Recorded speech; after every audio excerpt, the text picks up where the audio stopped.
আসসালামু আলাইকুম এভরিওয়ান, আশা করি আপনারা সবাই ভালো আছেন। আজকে আমি আপনাদের সাথে কাঁচা আমের মোরব্বা শেয়ার করব। আশা করি আজকের ভিডিও আপনাদের ভালো লাগবে।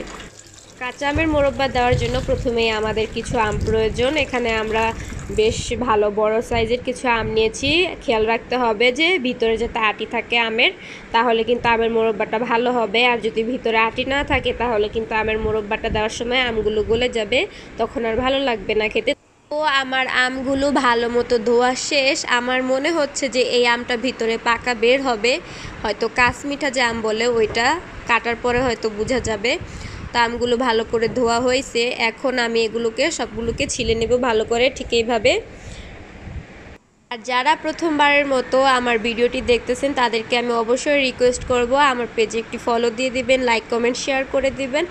আশা করি আমার প্রত্যেকটা ভিডিও আপনাদের ভালো লাগবে। তো এইভাবে আমি প্রত্যেকটা আম ছুলে নিয়েছি। আর খেয়াল রাখতে হবে যে আমের ভিতরে যাতে কাটার পর এই ধরনের একটা আটি থাকে, তাহলে বুঝবেন যে আমটা শক্ত আছে, মোরব্বা দেওয়ার সময় আমটা গলে যাবে না।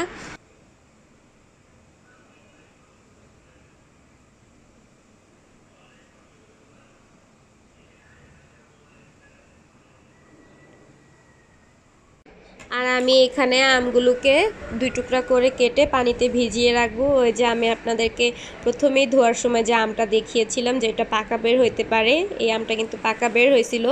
এই আমটার আমি মোরব্বাতে ব্যবহার করিনি, এটা আমি এমনি খেয়ে ফেলছি। আমটা এমনিতে মজাই ছিল, খুব মিষ্টি বের হয়েছে।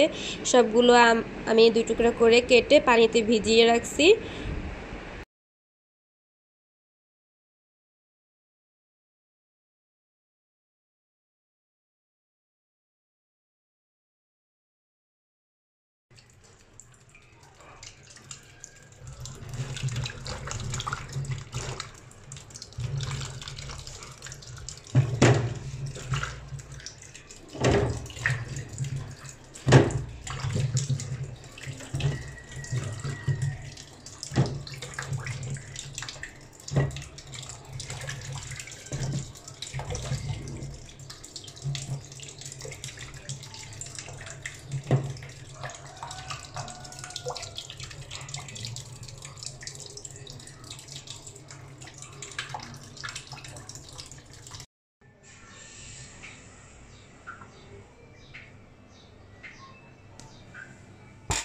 প্রত্যেকটা আম খুব ভালোভাবে ধুয়ে নিতে হবে। এরপর কাঁটা চামচের সাহায্যে এই আমগুলোকে কেচে নিতে হবে।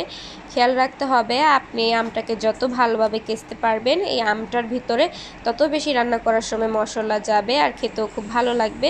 এই যে আমি জুম করে দেখাচ্ছি যে দেখেন কিভাবে কেচে নিতে হবে।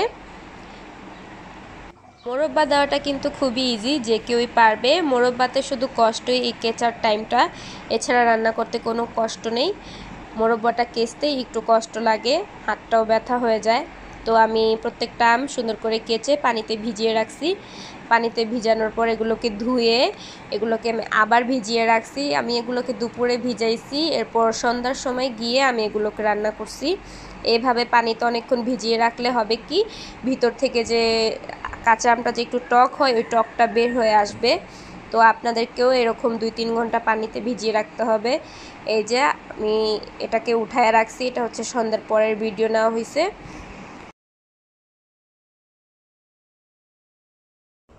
যেহেতু আমগুলো এতক্ষণ ভিজানো ছিল, তো এর ভিতরে কিন্তু অনেক পানি আছে। তো ভালো করে হাত দিয়ে চিপড়িয়ে এর পানি বের করে নিতে হবে। দেখেন আমের ভিতরে কিন্তু প্রচুর পরিমাণে পানি রয়েছে। আমি খুব আলতো হাতে চিপড়িয়ে এখান থেকে পানি বের করে নিচ্ছি, নাহলে কিন্তু রান্না করার সময় অনেক পানি উঠে যাবে। প্রত্যেকটা আম ঠিক একইভাবে এভাবে চিপড়িয়ে নিতে হবে।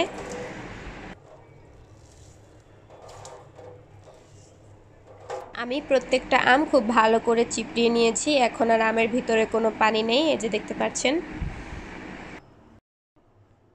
মোরব্বা দেওয়ার জন্য কিন্তু খুব বেশি মশলার প্রয়োজন হয় না। এখানে আমি দারচিনি, এলাচ আর তেজপাতা নিয়েছি। আজকে আমি 2 জায়গায় মোরব্বা করব। এখানে আমার শ্বশুর আব্বুর জন্য নিয়েছি, উনি যেহেতু বেশি মিঠা খেতে পছন্দ করে না, তাই ওনার জন্য আলাদা করে বানাবো। তো প্রথমেই নিয়ে নিতে হবে পানি, এর মধ্যে দিতে হবে পরিমাণ মতো চিনি। এরপর এখানে তেজপাতা, এলাচ আর দারচিনি দিয়ে কিছুক্ষণ এটাকে ভালো করে ফুটিয়ে নিতে হবে নাড়াচাড়া দিয়ে। এটা যখন অনেকক্ষণ ফুটে আসবে তখন এর মধ্যে আমরা আম দিয়ে দিব।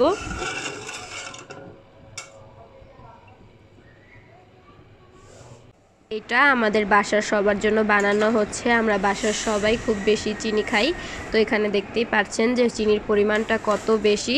আরেকটা বিষয় খেয়াল রাখতে হবে, পানিটা কিন্তু খুব অল্প পরিমাণে দিতে হবে, কারণ পরবর্তীতে আম থেকে পানি উঠবে। আর পরবর্তীতে যদি পানি প্রয়োজন হয় দেওয়ার, তাহলে আপনারা অল্প পরিমাণে গরম পানি দিতে পারেন।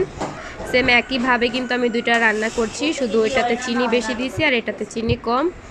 এখানে মশলার সাথে চিনির মিশ্রণটা খুব ভালোভাবে ফুটিয়ে নিচ্ছি, যাতে মশলাটার গ্রান বের হয়। তা আপনারাও এভাবে ফুটিয়ে নেবেন কিছুক্ষণ, তাহলে এটার থেকে ভালো একটা গ্রান আসবে।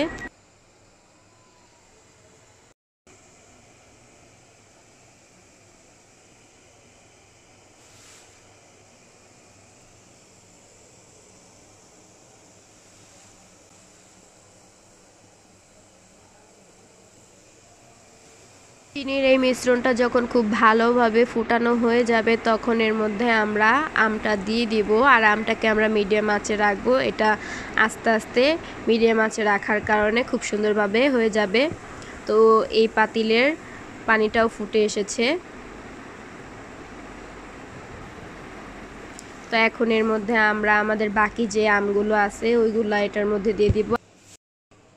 অবশ্যই কিন্তু আমগুলোকে একটু পর পর আলতো হাতে নেড়ে চেড়ে উল্টে পাল্টে দিতে হবে, না হলে কিন্তু পাতিলের সাথে আমগুলো নিচে লেগে যেতে পারে। তো এই বিষয়টা লক্ষ্য রাখতে হবে।